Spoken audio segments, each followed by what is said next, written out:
Champaner, Gujarat, the Jami Masjid, late 15th century, built under Mahmud Begada of Gujarat Sultanate. Many scholars consider it among the finest pre-Mughal mosques in India. Look at the columns, the brackets, the carving. The craftsmen already knew Western India's architectural language. You can see it in the stone. You are standing beneath a dome that no longer exists. The roof collapsed. The circle remained. The columns still hold the geometry together, even after the architecture above them disappeared. Sometimes ruins become beautiful by accident. And this entire city remained a capital for just 23 years, built at enormous scale. Then Humayun arrived in 1535 and almost immediately the experiment collapsed. One of the most ambitious urban projects in India's history abandoned within a generation. Udaygiri, Madhya Pradesh, early 5th century CE, Gupta period.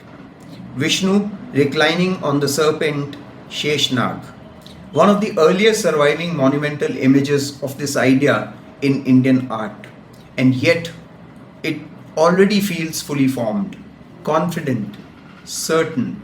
6 kilometers from Vidisha, 13 from Sanchi, and almost nobody comes here. The Varaha panel, Vishnu lifting the earth goddess Bhudevi. This is not just religion. The Gupta rulers were placing themselves inside a sacred story.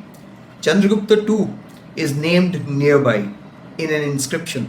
One of the earliest moments where political power and Hindu sacred imagery come together at monumental scale. Not forgotten by the people who still live here. Forgotten by the systems that decide what gets remembered. Maushi, South Goa. Along the Kushavati river, these petroglyphs may be 20 to 30,000 years old. Older than the Indus Valley civilization. Older than farming.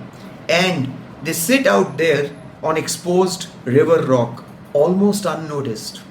No museum glass, no dramatic lighting, no crowds. Just some of the oldest human marks in India lying beside a river in Goa. Goa. Most people picture beaches, bars, and Portuguese churches. But Goa's history goes much further back. These are the Harvalem caves, 5th to 6th century CE, carved into laterite more than 1,000 years before the Portuguese arrived. Goa was already old before the version we sell to tourists existed. This linga is no longer an active shrine, but carved into stone are inscriptions in Brahmi script. That matters.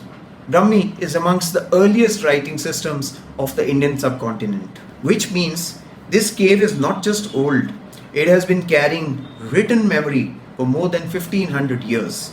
And yet, almost nobody outside Goa has heard of Harvalem caves. Fort Aguada, built by the Portuguese in 1612. Most visitors come for the lighthouse, the prison, or the sea view. But this massive structure at the center is why the fort existed.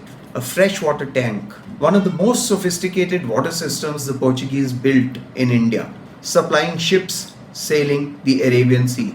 Engineering hidden in plain sight. Aguada jail, below Fort Aguada, not the fort itself. A colonial defense site became a prison. First under the Portuguese, then after liberation under the Indian state. It remained Goa's main jail until 2015.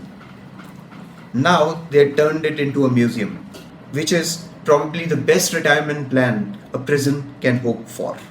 Gagron Fort, Jhalawar, Rajasthan.